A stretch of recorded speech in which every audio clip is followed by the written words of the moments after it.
Welcome to Reverb Roundtable, a weekly show that brings the brightest creative minds and digital producers in sports, entertainment, politics, news, and more to share their stories and strategies that will help you become a better leader and creator. This podcast is hosted by Clark Campbell, the founder and CEO of Reverb Agency, an event media production company where the goal is always to make great events look great online. This week, we are joined by Josh Wetzel from Auburn University and Brandon Berrio from LSU to talk about all things college football and the strategy for the upcoming fall season. Josh and Brandon have been our friends for a long time, and we are blown away by the quality of content their team puts out. Let's go ahead and jump into this week's episode. Here's your host, Clark Campbell. Yes, Tessa, I'm here with two absolutely incredible. I mean, honestly, they're kind of like cheerleaders. They have been such encouragers to me. So I feel a little selfish with this conversation. Brandon and Josh. Brandon's with LSU. Josh is with Auburn University. I don't want to say anything about Brandon being a punk and wearing his national championship pullover or sweatshirt, whatever he's got on. If you're watching this podcast, Josh, Auburn won a national championship too, right? Yeah, I mean, we don't wear it on our sleeve or our chest, though. Right. Yeah, it's just been a little bit, so we're just we're letting people do their own thing until it's our turn again. Unbelievable! It's so good to have both of you here. I mean, when it comes to leadership of content and creative in the SEC, where it just means more, these two guys are setting the pace in so many ways. Josh, let's let Brandon start since it's his show with his national championship pullover on. Brandon, What do you do? What have you been doing at LSU? What do you love about your role at LSU? Yeah, so my role is a little different. We don't have a dedicated social department. So I'm still an SID doing SID work for football and gymnastics. Okay. And kind of filling the gaps here and there for social media. So hopefully in the near future, we can get back and kind of catch up with what everyone else is doing in terms of having people in charge of just social media. So I like where this conversation is going already. Yeah, it's the pitch right now. So hopefully someone else is listening. Give me some email addresses. Brandon, what do you shoot? Do you edit? Do you just strategize? Do you manage channels? You do all of it? What do you do? Oh, I don't do any of the shooting or editing. Yep. I am just the idea person, I guess. And I'm in charge of posting for LSU football. So yeah, I bring the ideas sometimes. Sometimes they just run with it. But I'm very fortunate. We have incredible people that work here, from video to photo to graphics. So it makes my job like so much easier that they generally just come with ideas when we meet, and I can kind of just. I feel like I do my best when I'm copywriting for captions and that kind of thing. That's where I feel like I do my best work. So a true strategist. I love that. Josh, Josh also, let's let him brag for just a second. Also his name is Swaggy J, in case you have any curiosity as to why his name at the bottom says Swaggy J. We'll ask about that in a few minutes. Josh, you were basketball program. Now you're football. Like that's a big switch, I think. Tell us about what you do and what that transition was like. So my job is structured a lot like Brandon's, except we do have a designated social media department. I'm it. I started with basketball the year we won the regular season SEC championship. Yep. Then next year, which wasn't as far back as the football, right? No. And so won regular season championship. Next year, won the SEC tournament and went to the Final Four. The third year is when we had COVID, and then last year was, it was an all right year. And then this year, moved over to football, which, I didn't necessarily want to do at first, but now that I'm here, I can kind of see, moving from 12 scholarship athletes to about 100 and, 6 coaches to about 20 something coaches. I mean, it's a whole new challenge for me, and kind of opened up some new doors for me, and pretty excited about the challenge moving forward. That sounds like a huge challenge. You're going from like 20,000 fans to 100,000 fans too, right? Right.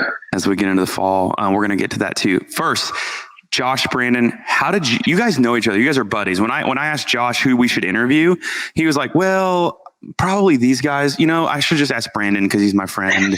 Just kidding. He knows. How do you guys know each other? So when I first came in the business, I followed everybody's social media, and at the time, I was women's tennis SID, so I wanted to follow all of the best women's tennis accounts. I really liked what Brandon did and the voice that he developed for women's tennis. I mean, it's hard to develop a voice for women's tennis because it can be the same thing over and over and over again for a lot of matches. And so I liked the voice that he developed in that. And so followed him and, followed all of their creatives down at LSU. I love the stuff that they do down there. And so, he's one of the best in the business. Brandon, tell me how great Swaggy J is. Like, what happened? Like, what made you follow him back? Was it just purely because you wanted to be nice to him, or tell me about Josh? Man, me and Swaggy J obviously go back, and it's crazy that it's been that long. But I think it's just Josh's temperament and just how he's just always here. Me being the young person, I'm just all over the place, get too high, get too low. But I feel like Josh is always just so here. True. And that's an awesome quality. That's definitely something that I want to learn from and get better at. So, like I said, we've spent some time in San Francisco for some Twitter conferences and Facebook. So that was obviously cool. And then we went to Chattanooga and hung out with you for a couple of days. In the middle of football season, which was I forgot it was in October. Kind of an interesting decision, but yeah, I have a lot of respect for Josh, and he's obviously a huge part of what this conference in the country does in social media. And man, I'm really excited to see what they're going to do in Auburn because the potential is there, and obviously with the new coach and after COVID, it's going to be really exciting to watch. We got a lot of work to do to keep up. Great setup for this because we're going to talk about fall. So you're here. You're 2 months out, really, from fall college football post COVID. Oh my gosh, we're less than 2 months out, which means you guys are on the strategy bus. It means that you are planning and practicing, and you're doing things like your practices. Brandon has an incredible post from LSU summer practice, maybe that's just a couple days, depending on when this podcast airs, maybe a week or so old. But you guys are trying new things, probably. Let's start with Brandon. Brandon, what are you doing to look at August? What are you doing right now? What's on your mind? How are you going to make this the biggest, best social presence, content presence for LSU football? Clark, I could just completely BS and be like, we're doing all this crazy stuff. Tell me the honest. And we're going to blow people out the water. We have all these crazy things coming up, but honestly, we are taking it day by day. Because, the unique part of kind of our office is we aren't in football. So Josh, I believe, right? You're in football, and kind of in that day to day. So I'm over here. We just got finished with softball. Yeah. We're down 2 SIDs, grinding it out for the rest of the year. So we're still in baseball mode. So it's just a unique situation where I don't know, I feel like we're always catching up. So our strategy is to just kind of I guess we'll see what happens in August. It's hard. It's really hard. That's so refreshing, Brandon. That's so refreshing. And I hope that people always said when in 2019, they're oh, LSU's got all these people that do all these things and they're just so ridiculous. And it's we went to dinner with the Clemson people the night before the national championship, and someone wrote in an article that LSU had 15 people go in New Orleans. And I'm it's 3 of us, and all of us have different responsibilities that aren't football. So that, it's kind of exciting that we can't just sit around all summer and be oh yeah, we're going to do this for Auburn and this for the opening game in the Rose Bowl. So I don't know. I think it makes us better by not being able to do that. I don't know. And being in that I don't know. I don't know if that makes sense. But. So no, it does. It does. Because here's what I think. I think, in my opinion, Tessa, who's our producer here, knows I say this all the time. I think some of the best creators in sports are the ones who have journalistic mindsets and backgrounds where you plan just enough to be prepared for the story to go wherever it goes. So you go in knowing, hey, these are 15 different paths the story could take today. and we're going to be ready for all 15. And if you over prepare, sometimes you miss the story, right? So the journalist mindset, like if I could hire all journalists for content creation, I would, because they understand planning is important, but in real time, planning is more of a luxury than anything. So I get that. I totally get that.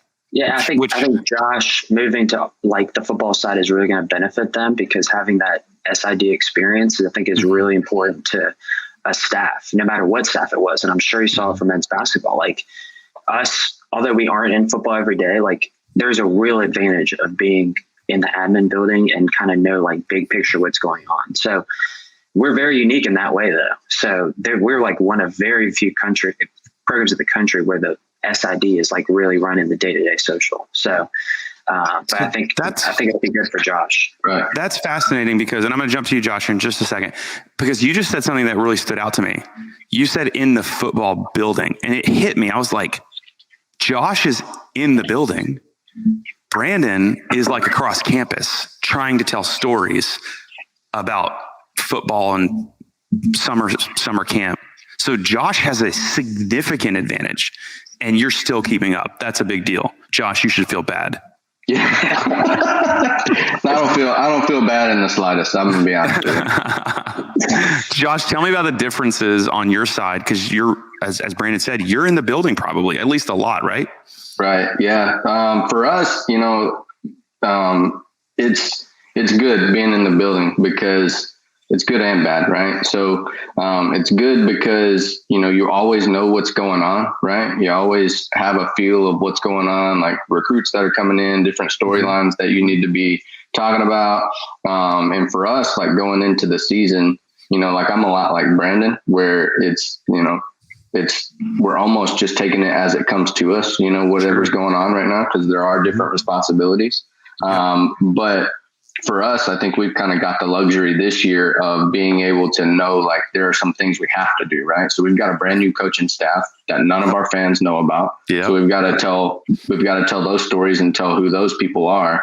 And we have like just enough things that we know we have to do to kind of keep things moving, and then everything else is just kind of adjusting on the fly. Being in the building, it does help a lot because, we always have that direct feedback. That's also a bad thing in some cases, the direct feedback. 4 revisions per piece of content from every coach. Right, exactly. And we're still in that phase of trying to build that trust with the coaching staff. And with basketball, Coach Pearl trusted us completely. We had full autonomy to do anything that we wanted to do at any time. We knew the things that were going to be kind of questionable, and so if it was going to be questionable, we would always send that up the chain. Yep.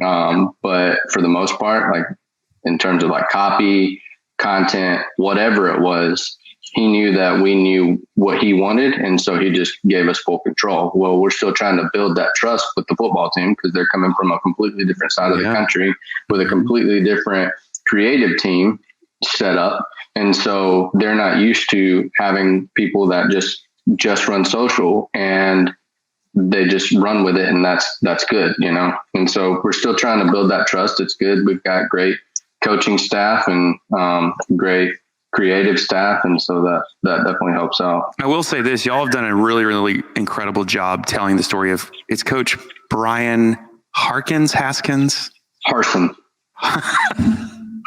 Samsonite. Dang it.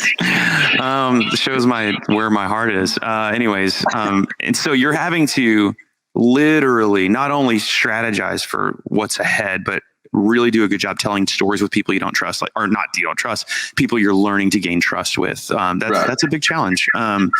That's a big challenge. So tell me, let's jump into this COVID thing. So I want to ask first about teams, because the last year or so, even in the work we did with SEC, our teams had to be our content teams, I should be clear, not players, but our content teams had to be extra small because of COVID, right? Normally we'd bring 4, 5, 6 people to an event in the SEC. This year we could only bring 3, sometimes 2 on site. And that was a big, huge challenge. So what does your team look like maybe during COVID and what it's going to look like going in? Do you have full-time people? Do you have volunteers? Do you have student workers? Let's go with Josh, since we gave Brandon the last one. Tell me about your team. Are you excited? Is it growing? Is it the same? Did you learn new things when COVID that you didn't need as many people? Josh. Absolutely. So with us, we learned how to be a lot more efficient, honestly. Yep. We obviously we couldn't have as many creatives traveling and even at home games, we couldn't have as many creatives. So we had to figure out ways to be creative in other ways. Right. Mm-hmm. And so for us, we realized like my position and maybe a couple of others, we don't even need to be in the stadium. Like we can, I sat in my office for every game last year, home or away or at home. And it helped me to be more efficient because I can manage things. I mean, now we've got such great technology that, we can text on the fly in real time. We can send clips, we can send videos, we can do all this stuff in real time. And I don't ever have to worry about like an internet connection issue. And Brandon, I'm sure you can attest to this. Like there are some stadiums within the SEC where you might as well be on dial-up internet. And so it helped us to be more efficient in that way and honestly a lot quicker. And so, last year we couldn't have like student workers. We couldn't have, so all those people that we would have for like our Auburn Tigers and Auburn football Instagram stories, like those were gone. And so we had to try and fill gaps in other ways. And then, we still had like 2 photographers and a couple of videographers, right?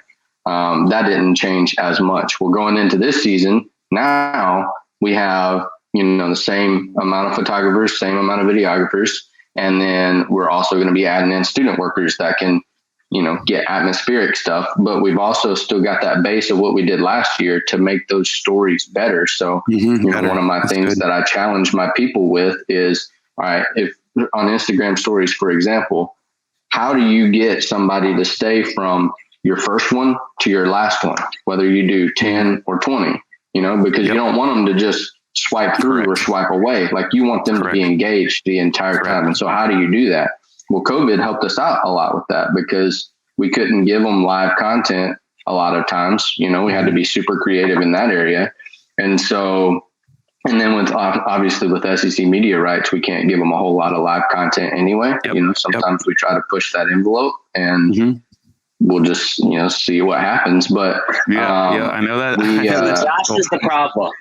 Josh causes the media right issue. Yeah, I really hope they don't watch this. I really hope Sammy doesn't watch this or listen to this because now they're going to be eyes on my friends account. With Sammy. Sammy, we don't talk ever, so it's okay. She doesn't pay attention to me. This will be a test if she actually listens. Right? It's Alabama. It's Alabama that's giving all the live content.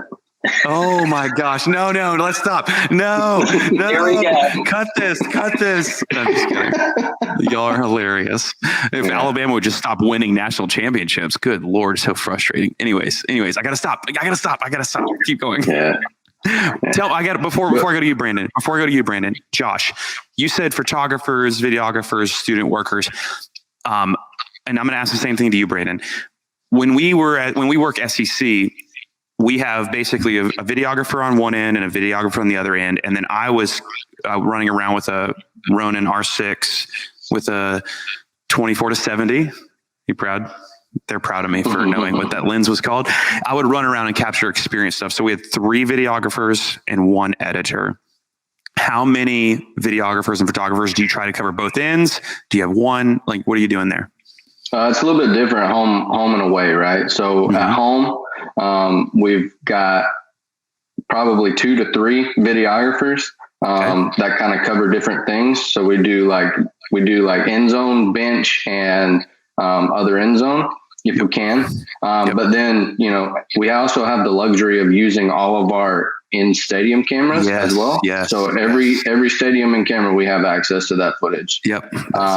And then for photographers, we usually have both end zones covered. Now on the road, we only have 1 photographer, 1 videographer, maybe 2 videographers because we actually 2 videographers because we have our TV show. And so they're a little bit different shots, but we use them all kind of the same. That's fascinating. That's fascinating. Okay, let's jump over to Brandon, because I want to hear Brandon's answer to team stuff, because his team is different. They have different struggles and hurdles. Brandon, go. Tell us about your football, and specifically football content team. Yeah, so Drew Marsh is a full-timer within football who does video, and his primary responsibility is internal video. So he's shooting for a motivational every week, SEC players of the week, that type of thing. And then when he has time and can, he's helping out with social content, which is obviously a real advantage. And then we got Matt Tornquist, who's an incredible editor and just really good. I mean, one of the best in the country, I think. And then every year is different. So like 2019, obviously we had a full-time person from football, a student, Matt, and then maybe another student that would ride the bus. And then we would have for a full-time photographer that would travel with us, and then a student. And by the time we got to the end, it was like, okay, it started picking up a little bit more. But for home games, it's just like a free for all, they got 2 full-time photographers and 8-10 students that are just roaming the stadium and roaming campus, But yeah, I think this year will be unique, like Josh said, because like we saw what we could do last year. And I don't know if what we could do last year would be like functional for like an actually 10-win season, since we were 5-5.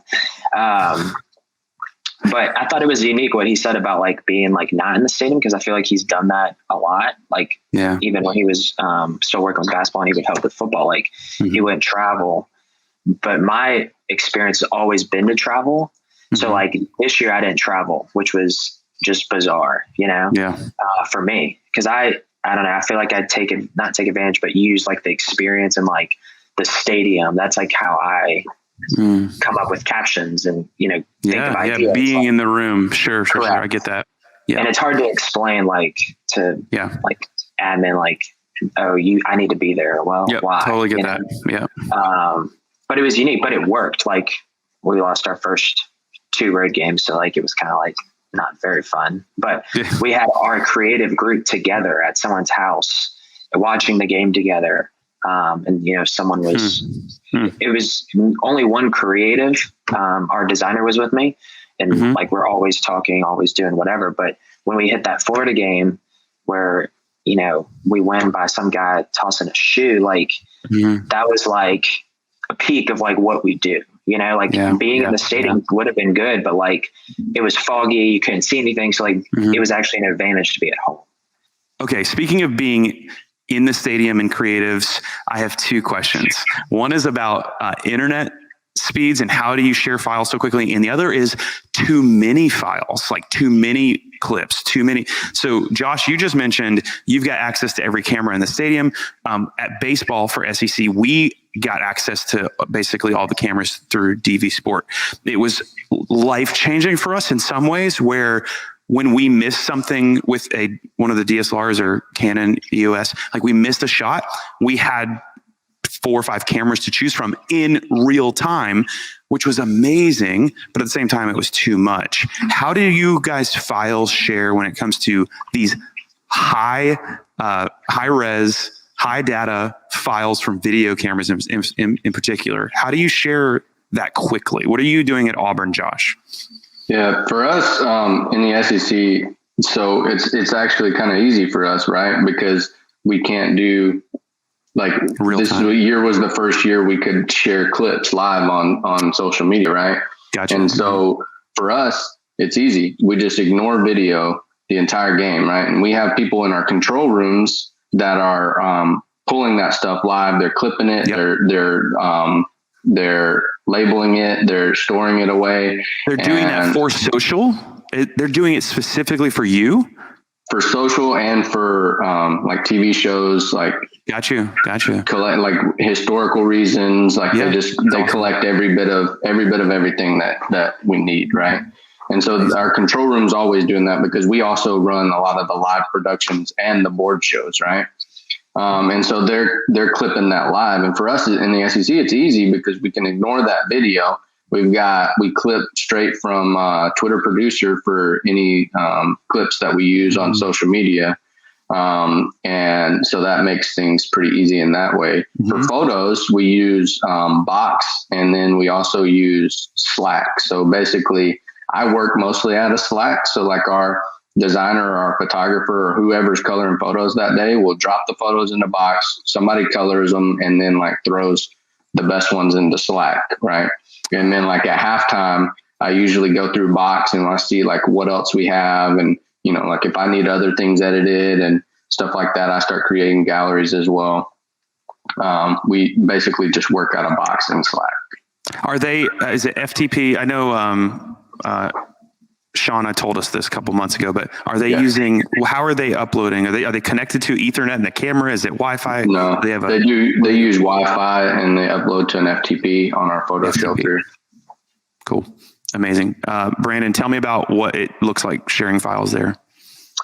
So last year, or the past 2 years specifically, like it was basically been Matt who's been editing real time.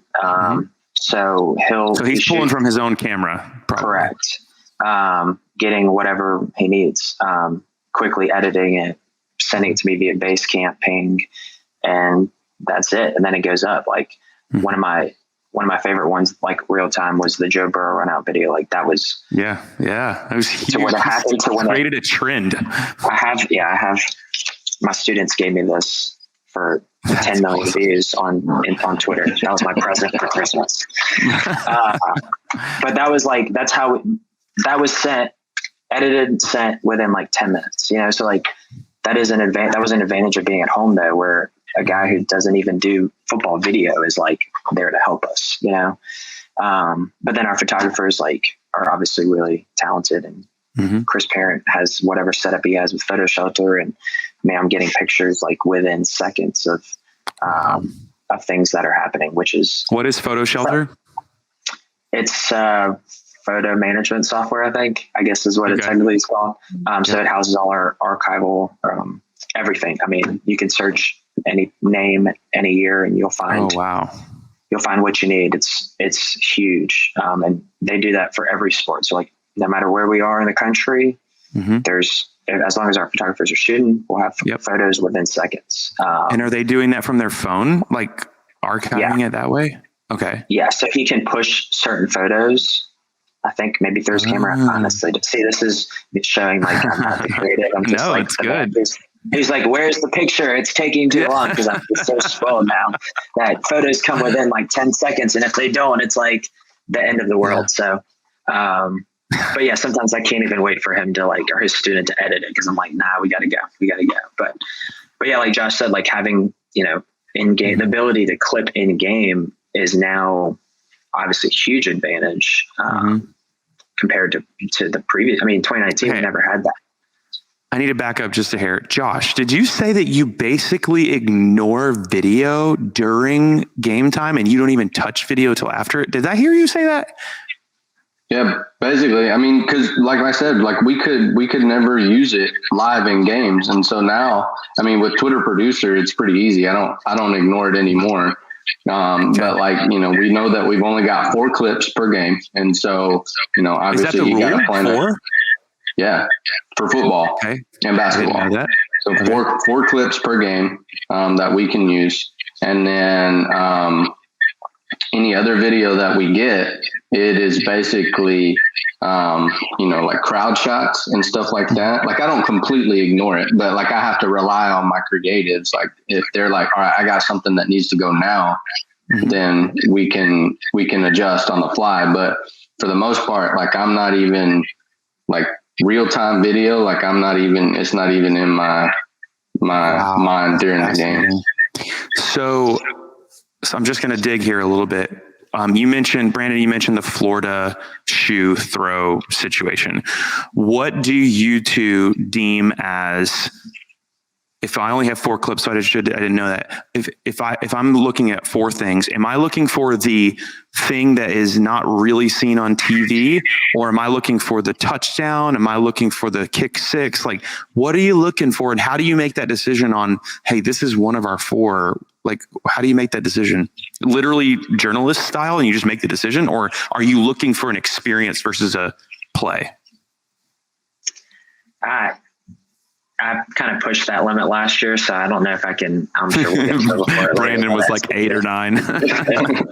Yeah, we usually blow by those. But if it's like, we try and just do like scores or big plays, big touchdowns. Like I think Keishon Butte, our receiver, had like a big touchdown, crazy play. So like, and then when we get to the end of the game and there's something like that, then it's kind of like, we'll just ask for forgiveness later. Like, right. Like that's too big of a moment to like get caught up in, because that video is going to have ridiculous amount of views and it's going to be, it's not that big of a deal. That's how I view it. Is that, once we get to the fourth quarter, it's kind of like all bets are off, and I'm sure I'll get in trouble for this, but I'm so excited to hear Sammy comment on this video. I really hope Sammy doesn't watch this. Yeah, for sure. Sorry, Sammy, or Herb, or anyone else from the SEC. Oh my God, this is so awesome. This is good content. I think it's kind of like you gotta do what's best for like your school, like, only posting 4 and missing a play, because we're able to do it so much faster than anyone else. Like Josh says, they use Twitter.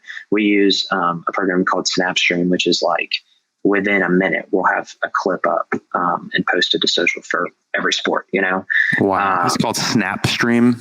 Yeah. So we got, and you use this for every sport, not just football. Correct. So we have like 3 DVRs in our rec room that feed into this system that you can clip like live. Wow. And then we route so a different thing though is that like if we have a game or event that's not on television, it's streamed. We're able to use the SEC network and they can route it into this DVR. I don't even know the technical part. Are these clean feeds for you guys, or are they dirty feeds? Which, for those that are listening that may not be in sports, I'm just learning this too. Clean feed means no graphics, no audio, I think. And dirty feed, which feels weird to say, but it's got ESPN. It feels dirty to say. Oh yeah, it's like the announcer, the voices, the graphics. Like, which one are y'all using? Clean or dirty? We have to use dirty. Dirty. We have to use dirty live, because it's technically supposed to have the score bug and ESPN marks on it. Gotcha. So. Yeah, for us, we use the dirty feed as well. And do you crop it 1 by 1, or do you go 16 by 9, 9 by how do you crop whenever you're doing the real time stuff? Just 16 by 9. Okay, so you go widescreen. Okay. What about you, Brandon? 16 by 9 for like any type of ESPN in-game stuff. Matt will do Matt's big on 1 by 1. So he's like square toe. So let's talk about that for just a second. Let's talk about what Matt's we might have to call him in to explain why. I just let him do it. So I'm pretty big on 1 by 1, as our team knows. But it's probably just because of things I learned when we went out to Facebook and Instagram a couple years ago. So I kind of encourage our team to always cut 1 by 1s. Now, some of our videographers and our lead videographer, he's John, who edits all the SEC stuff these days. He did all the SEC baseball stuff. He's really big on, what is it, Tessa, 21 by 9? What's the cinematic black frame? That's an Auburn special. Yeah, that's an Auburn specialty. He's really big on that. And then I got into this, I messed up Tessa last week. She tweeted all of the cinematic stuff from baseball. I was like, hey, can we make those 1 by 1? And it was just confusing and I messed up. And anyways, so 1 by 1, why not? Do you just not care about the full taking up more of the screen? Josh, what's your answer? What's your philosophy on content size? Yeah, for me, obviously we want to take up as much of the screen as possible. But with that said, you also want to stand out a little bit, right? Obviously, you guys know the size of videos that we use. And that honestly is a Jeff Honnold special. I mean, he hates to edit in 1 by 1 size. And so he will go with that 21 by 9. You will beg him to do 1 by 1 or look it up. Something else. And he will straight up throw the black bars on there every single time. And I don't like it because it kills my feed, but I want him to be able to have the creative freedom that he wants. Right. Cause you also have to protect your creatives a little bit. Absolutely. Because if they're just doing everything that you tell them to do, then that's not created for them and that's not fun for them. And so we like to let them, just kind of do their thing, and whatever comes out, and I'm never going to press them like, hey, we've got to do a 1x1. We've got to do this. I think it's gotten a little bit easier now that we've introduced like Reels and TikTok and stuff like that, because they have to do things more in like a vertical format. And so they've gotten a little bit more, accepting of that. I'm going to come to you in just a second, Brandon. I'm going to throw this in here as a commercial. We, with SEC, for a while, we were doing 3 exports for every piece of content in real time. I don't know how John does it. I don't know how our editors do this, but we cut it. The first one is 16:9, just normal widescreen. But then we have some basically templates, maybe, I guess, and they're basically built out at the end where we can almost flip a switch and go export a 1x1 and a 9x16. So we have all 3 that we export within about 5 minutes of each other. And typically it's just adjusting the framing. So we airdrop all 3 to Sammy. The last 2 events, I think we just did 1x1 as to not fill up the story. But it's challenging. It's hard. It's very difficult. I think we've learned how to get a little faster at it so that she can have all 3 to go wherever she wants. But Brandon, what about you? I know you said Matt is like a 1x1 guy, which is interesting because Jeff, the Auburn videographer, is not a 1x1 guy. And then Matt at LSU and they're boys. They love each other. That's good to know. Yeah. So what are you hearing in conversations down there? Well, when Matt came, he was like, we got to do, 3 years ago now, he was like, we got to do 1x1 because everything was 16:9, like very old school.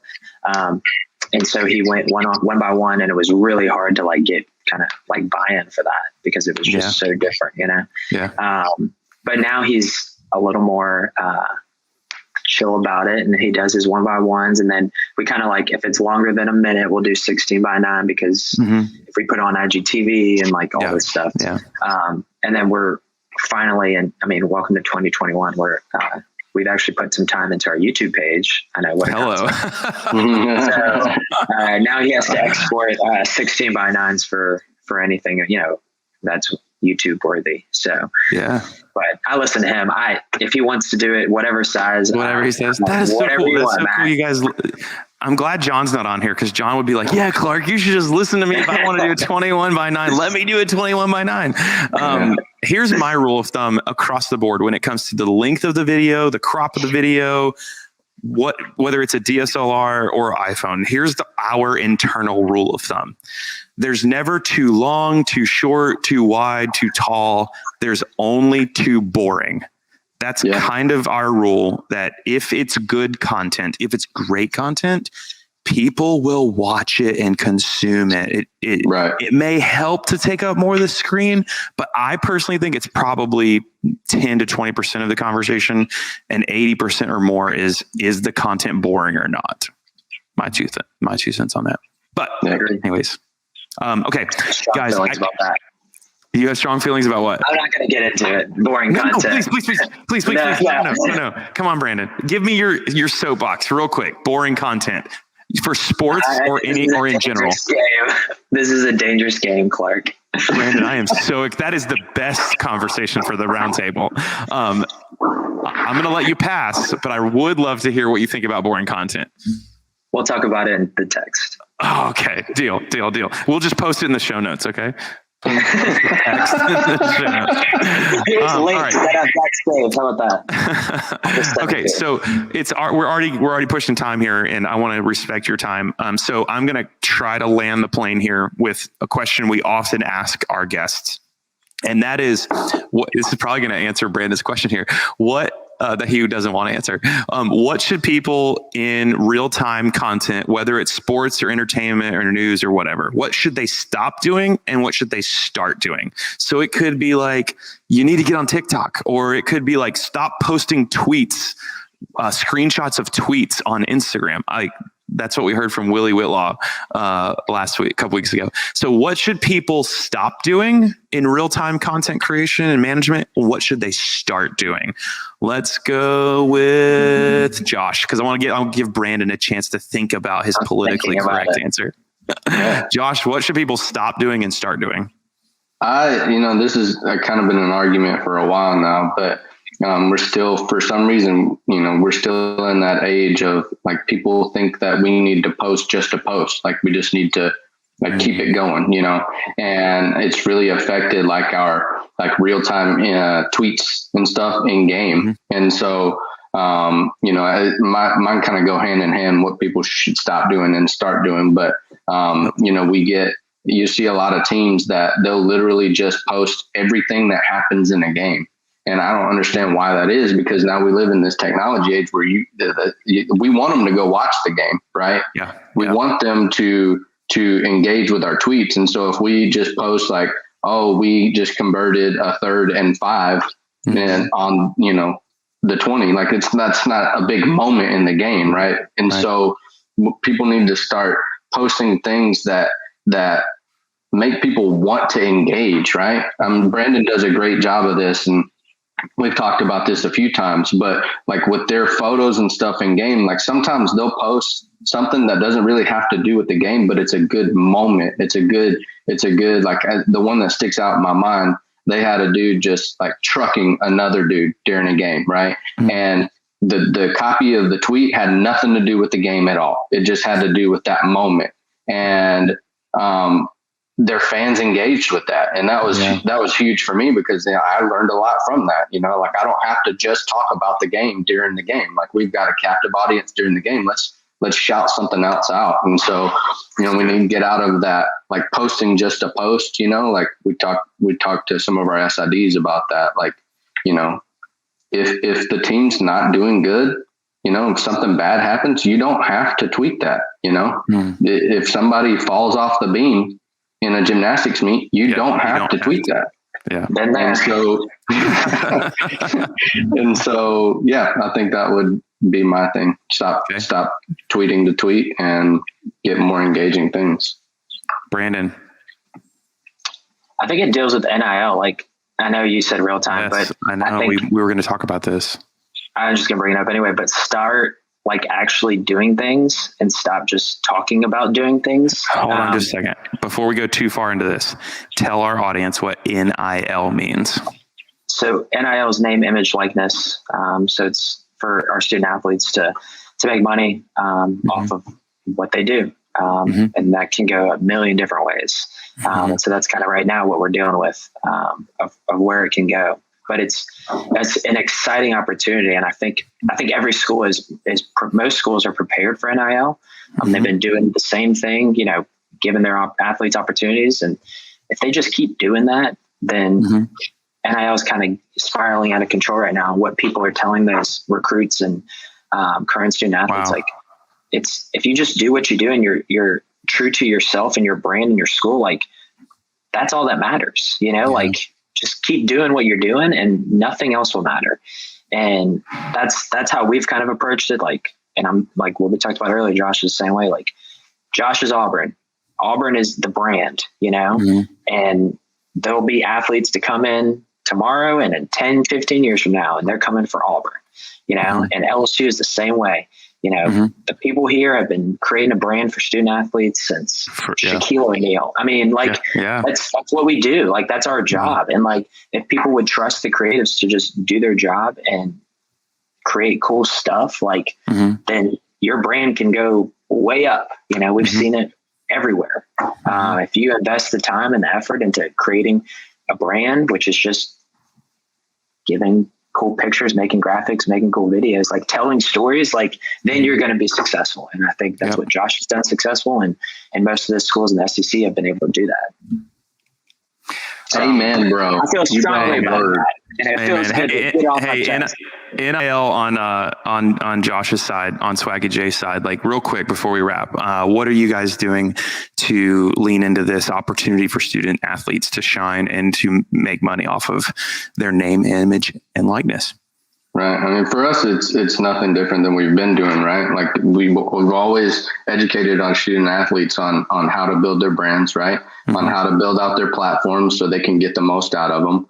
And then providing them with awesome content because they really love themselves. And so everything that we make, they get, sometimes we'll delay it a little bit so we can use it first. And then there are also things like for basketball, it was really cool. Like we started doing like a lot of player driven content. So we would send it to the player first and then they would tweet it. Samir Dowdy hit a shot where he shot it and turned around and stuck his arms out before the shot even went in. And we sent him that, and Bleacher Report picked it up, and that like he grew like 10,000 followers overnight. And for me, that's a win because they are the foundation of what we do, right? And so that's for us. It's nothing new. Like we're still going to do that stuff. Like we're still going to help them. We're still going to educate them. We're still going to give them all the content that they could ever want. Because if they're doing well on social media, then we're also doing well. They're our best recruiters, you know, like our coach can tell recruits things till they're blue in the face. But when it comes from a player's voice, it's a lot different. So good, guys. I literally want to end the recording and just hang out and talk to you guys for an hour or two, because I could really enjoy it. So in place of that, publicly on the Reverb Roundtable with our millions and millions of followers and fans, they're laughing. Are they laughing? They're laughing at me. I want to offer for free. I want to come down. I'll go to like 2 or 3 Auburn games, but I want to come to at least one LSU game this fall, and I want to just volunteer. And I want you to put me anywhere that you need me. How about you come to the LSU Auburn game? Yeah, and I would gladly do that. Or come for a night game. A night game will be better, but because I'm sure. If it's in Death Valley, I'm not coming to a night game. I'm just not going to do it. Okay, I'm just not. If it's a Jordan Hare night, I'll be there at least once. Dude, I knew. That's true. That's true. I just don't want it to be when Auburn's playing in Death Valley at night. Anybody else, I'll be there. But I seriously do. I want to come down and see you guys work in real time. I want to just do whatever you need. If you want me to run Instagram stories or help some of your student athletes, content creators, let me know. So that's my open invitation. Gas is on me. As long as you cover my food or something, I don't know. I'll be there. Come on. We'll have a credential and you'll be good to go. That's all you need. Now, absolutely. My 5-year-old would be pretty ticked at me for going to LSU. But he doesn't like LSU or Florida, but he likes Auburn and Alabama, which is frustrating. I'm like, no, son. Yeah.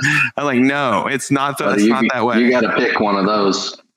He likes Auburn the most, of course. All he wears is Auburn, but he'll lean into Alabama. Anyways, Josh, Swaggy J, and Brandon, LSU and Auburn, 2 brilliant creators with just our leaders, strategists with just different setups. That's been the most interesting thing to me. You're just doing it differently. But when I look at the gram, so much of it is just toe for toe. So incredible to know both of you.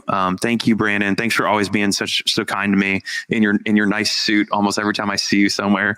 And Josh's story is absolutely incredible. He has a book out that he and his wife wrote. It's called Beautifully Broken: An Unlikely Journey of Faith. And Josh, I don't want to tell you his whole story, but back in 2012, he lost both legs in Afghanistan, and he unpacks that story. You can find it on Amazon. It'll be in our show notes, but you need to check it out. Just to hear his story and what he and his wife have gone through over the last couple of years, absolutely incredible. So we're going to give him all the spotlight right there. Thank you, Josh. Thank you, Brandon. We'll talk to everybody next week on the Reverb Roundtable. Until then, be safe, keep creating great content. Have a good day. Thank you so much for joining us this week on Reverb Roundtable. Don't forget that we write up show notes for every single episode so that you never have to worry about missing anything. To grab those, just go to rvrb.cc/podcast and subscribe to our email list. We'll see you next week on Reverb Roundtable.